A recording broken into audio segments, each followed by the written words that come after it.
नमस्ते दोस्तों, स्वागत है आपका विशाल ज्ञान सागर में। आज हम आपको बताने जा रहे हैं मेवाड़ के शेर वीर महाराणा प्रताप की एक ऐसी अनकही कहानी जिसे सुनकर आपके रोंगटे खड़े हो जाएंगे। क्या आप जानते हैं कि महाराणा प्रताप का जन्म कब और किन परिस्थितियों में हुआ था? उनका बचपन का नाम क्या था और वो कैसे एक साधारण बालक से अखंड भारत के सबसे स्वाभिमानी योद्धा बने? आज के इस वीडियो में हम उनके शौर्य के उदय से लेकर उनके जीवन के अंतिम क्षणों तक की पूरी कहानी विस्तार से जानेंगे। तो इस वीर गाथा को समझने के लिए बने रहें हमारे साथ और आगे बढ़ने से पहले चैनल को सब्सक्राइब जरूर कर लें। मेवाड़ की पावन धरा पर 9 मई 1540 को एक ऐसे नक्षत्र का जन्म हुआ जिसने मुगल सल्तनत की नींद उड़ा दी। राजस्थान के कुंभलगढ़ दुर्ग में जन्मे इस बालक के पिता महाराणा उदय सिंह और माता ममतामयी जयवंता बाई थी। बचपन में उन्हें प्यार से कीका कहा जाता था। प्रताप का बचपन राजसी सुख सुविधाओं के बजाय अरावली की दुर्गम पहाड़ियों और घने जंगलों में भील आदिवासियों के साथ बीता। यहीं उन्होंने मिट्टी की रक्षा करना और अपनी मातृभूमि के लिए मर मिटने का संकल्प लिया। बचपन के इन्हीं अनुभवों ने उन्हें एक कठोर योद्धा और कुशल रणनीतिकार के रूप में तैयार किया। महाराणा प्रताप की पहली गुरु उनकी माता जयवंता बाई थीं, जिन्होंने उन्हें रामायण और महाभारत के किस्से सुनाकर धर्म और मर्यादा का पाठ पढ़ाया। युद्ध कला की शिक्षा उन्होंने मेवाड़ के महान आचार्यों से प्राप्त की।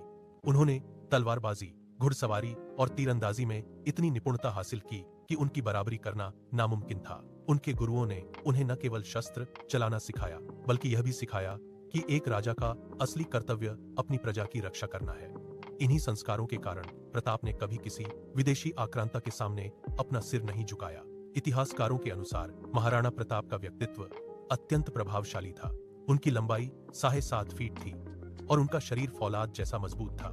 वे युद्ध के मैदान में जो लोहे का कवच पहनते थे उसका वजन 72 किलो था। उनके पास हमेशा 2 तलवारें रहती थीं, जिनका वजन 25 किलो था। वे 2 तलवारें इसलिए रखते थे ताकि यदि शत्रु निहत्था हो जाए तो वे उसे अपनी एक तलवार देकर बराबरी का युद्ध लड़ सकें।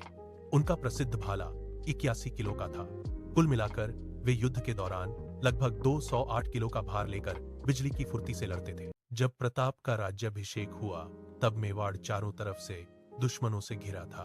मुगल सम्राट अकबर अपनी कूटनीति और बल से लगभग सभी राजपूत राजाओं को अपने अधीन कर चुका था। अकबर ने प्रताप को समझाने के लिए 4 बार शांति दूत भेजे, जिनमें राजा मान सिंह और टोडरमल जैसे दिग्गज शामिल थे। अकबर ने उन्हें आधे भारत का राज्य देने का लालच दिया, लेकिन प्रताप का स्पष्ट जवाब था, मेवाड़ की स्वतंत्रता का कोई सौदा नहीं हो सकता। उन्होंने महलों का आराम त्याग दिया और चित्तौड़ की आजादी के लिए जंगलों में रहने का कठिन मार्ग चुना। 18 जून 1576 को हल्दी घाटी के तंग दर्रे में इतिहास का सबसे भीषण युद्ध छिड़ा। एक तरफ अकबर की 80 शून्य की विशाल सेना थी, जिसका नेतृत्व मान सिंह कर रहे थे, और दूसरी तरफ प्रताप के मात्र 3 शून्य जांबाज राजपूत और भील योद्धा थे। इस युद्ध में हवाएं भी रुक गई थीं। जब प्रताप ने अपने घोड़े चेतक को मानसिंह के हाथी के सिर पर चढ़ा दिया और सीधे भाले से वार किया। हालांकि मानसिंह बच गया, लेकिन इस युद्ध ने मुगलों को बता दिया कि वीरता संख्या बल की मोहताज नहीं होती। यह युद्ध आज भी साहस की मिसाल माना जाता है। हल्दी घाटी के युद्ध में प्रताप का प्रिय घोड़ा चेतक गंभीर रूप से घायल हो गया था। उसका एक पैर हाथी की सूंड में बंधी तलवार से कट गया था। फिर भी अपने स्वामी की जान बचाने के लिए चेतक ने 26 फीट लंबे बरसाती नाले के ऊपर से ऐतिहासिक छलांग लगाई। सुरक्षित स्थान पर पहुंचते ही चेतक ने प्रताप की गोद में दम तोड़ दिया।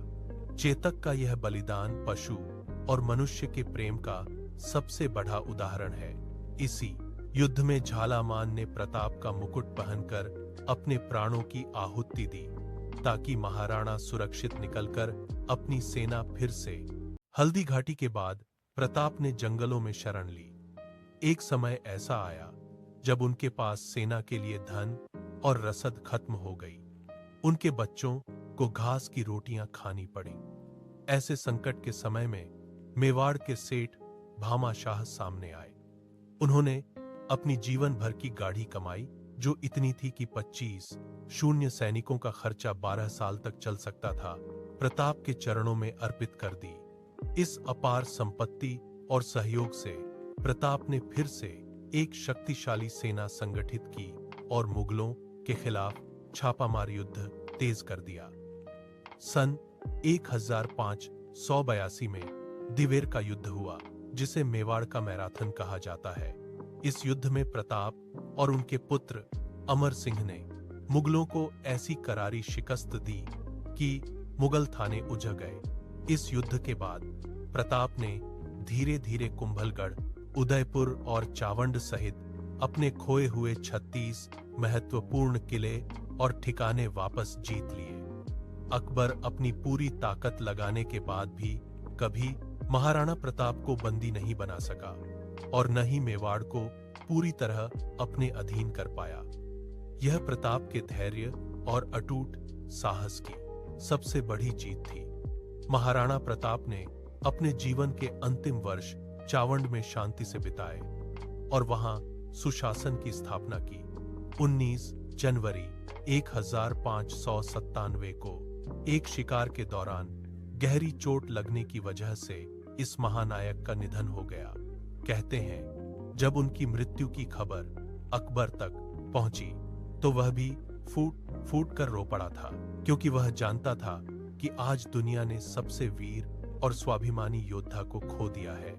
दोस्तों, महाराणा प्रताप की कहानी हमें सिखाती है कि परिस्थितियां चाहे कितनी भी विपरीत हों, अपने आत्म सम्मान और मातृभूमि की रक्षा के लिए कभी पीछे नहीं हटना चाहिए। जय मेवाड़, जय महाराणा प्रताप, हर हर महादेव, जय हिंद, जय